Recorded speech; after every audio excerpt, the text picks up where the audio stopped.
ने टेकअप किया इंडिया में आई थिंक 1857 में। आप चेक भी कर सकते हैं, अगर मैं कहीं पे क्रॉस चेक कर लेना। उसके बाद जो हमारा जो कानून था, जिसको हम सीआरपीसी कहते हैं, प्रोसीजर जो हम अडॉप्ट करते थे क्रिमिनल प्रोसीडिंग्स के दौरान, वो अंग्रेजों का दिया हुआ था। जो उस गवर्नमेंट ने इम्प्लीमेंट किया, वो चीज़ हमारे पे लागू की गई। और फर्स्ट टाइम जो हमें सीआरपीसी का प्रावधान मिला, यहाँ पे सीआरपीसी का हमें क्रिमिनल प्रोसीजर कोड को जो हमें दिखाया गया, वो 1861 में हमारे पास क्रिमिनल प्रोसीजर का यहाँ पे स्टार्ट किया गया। बट आफ्टर सम टाइम्स, लगभग 15 या 18 साल बाद, उसको 1882 में री इंट्रोड्यूस किया गया। और उसको लगभग 15 साल बाद हमारा जो है वो कानून जो है उसको फिर चेंज कर दिया गया। देन 1898 में उस कानून को दोबारा से चेंज करके यहाँ पे एक प्रोसीजर लॉ जो है वो अडॉप्ट किया गया। हमारे जो हिंदुस्तान था उसको वो कानून वो चला। आफ्टर दैट 1973 में फिर क्रिमिनल प्रोसीजर कोड जो है उसको चेंज कर दिया गया। और लगभग आज़ादी के 40 साल बाद या 35 से 40 साल बाद कानून चेंज हुआ यहाँ पे पहली बार।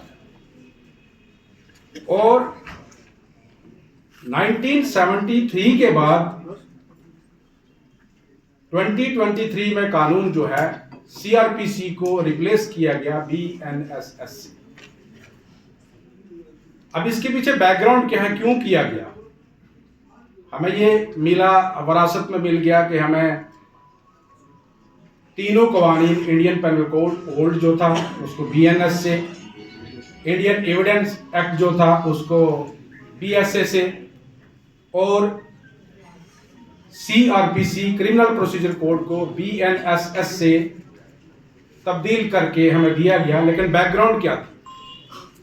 हमारे कानून यहाँ पे थे, जो ब्रिटिश गवर्नमेंट के टाइम से चल रहे थे, उन कानून में हमारे पास इतनी ज़्यादा ब्रॉड फील्ड नहीं थी कि हम काम कर सकें और उसको स्ट्रेंथन कर सकें जिस तरीके से हमारी जमहूरियत हमें अलो कर रही थी।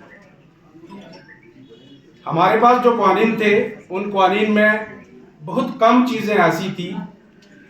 मैं आपको बैकग्राउंड इसकी अब देने लगा हूं कि बैकग्राउंड क्या है। बैकग्राउंड ये थी कि आप आज़ादी का टाइम 1947 और आज आप जब ये कानून हमारे पास आया है, लगभग 75 इयर्स में आप देखिए कि इंसान का जो दिमाग है, उस दिमाग की जो इंसान की सोच है वो कितनी तब्दील हो गई है। और इंसान अब वैसा क्राइम नहीं कर रहा था जिस तरीके का क्राइम 1947 में हो रहा था। अब हम एक वेल ऑर्गेनाइज्ड क्राइम कर रहे थे। अब हम एक क्राइम को इस तरीके से मोड़ दे रहे थे कि लेजिस्लेटर्स भी मजबूर थे, एडमिनिस्ट्रेशंस भी मजबूर थी, और हमारा हर देश का नागरिक मजबूर था कि ऐसा कानून आना चाहिए जिस कानून से इस वक्त को, इस सिचुएशन को, इस टाइम को टैकल किया जाए और बेटर रिजल्ट उसका निकाला जाए।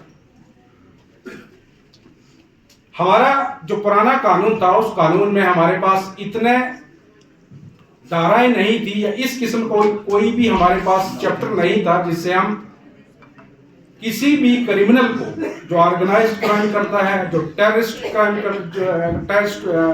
एक्टिविटीज में इन्वॉल्व है, जो यूएपीए में केसेस में इन्वॉल्व है, जो विमेंस के अगेंस्ट जितने भी क्राइम्स हैं उनमें इन्वॉल्व है, ऐसे हमारे पास कोई भी कानून नहीं था। हम laws for the time being in force का सहारा लेते थे, जिसको हम लोकल एंड स्पेशल लॉज भी कहते हैं। वैसे कुछ एक्ट थे जिन एक्ट्स को हमने बड़े आराम से बना दिया गया, उसमें कुछ सेक्शंस ऐड कर दी गई, बट वो कानून हमारे पास इतने मुफीद नहीं थे कि हम उन कानून का सहारा लेकर पैनल लॉज के ऊपर उनको हावी नहीं होने दिया जाता था। उन कानून का यही था कि वो वक्ती तौर पे आपको सपोर्ट करते थे, बट उन कानून में इतनी सारी पनिशमेंट नहीं रखी गई थी जिससे ये निकल सके, ये साबित हो सके कि क्या जो पेनल कोड है इसकी रिप्लेसमेंट होनी चाहिए, नहीं होनी चाहिए। पेनल कोड के लिए जो है जो हमारे पास कानून है अगर इसको चेंज किया जाए तो किस धाराएं में, किस सेक्शंस में, किस तरीके से इसको इम्प्लीमेंट किया जाएगा, ये बहुत सारी चीज़ें मद्देनजर आती है। Thanks to the new government, जो इस टाइम प्रेजेंट गवर्नमेंट है, इन्होंने इस चीज़ को बड़े, मैं समझता हूँ कि बड़ी बारीकी से एड्रेस किया और डिफरेंट ओपिनियंस लेजिस्लेटर्स ने जब कायम किए, इसमें बड़े बड़े ऑफिसर्स को कॉल किया गया, बड़े बड़े एजेंसीज जो थे उनके जो डायरेक्टर्स थे उनको कॉल किया गया, बड़े बड़े जो सुप्रीम कोर्ट, अपेक्स कोर्ट के लॉयर थे, एडवोकेट्स थे, उनको बुलाया गया। उसके बाद जो हाई कोर्ट्स के बड़े बड़े रिटायर्ड जजेस थे उनको इन्वॉल्व किया गया और ये सारी जो टीम मिली और इन्होंने एक इसका जो हल निकाला, उस तौर पे हम ये कह सकते हैं कि हमें एक नया कानून 2023 जो है वो देखने को मिला। और जिस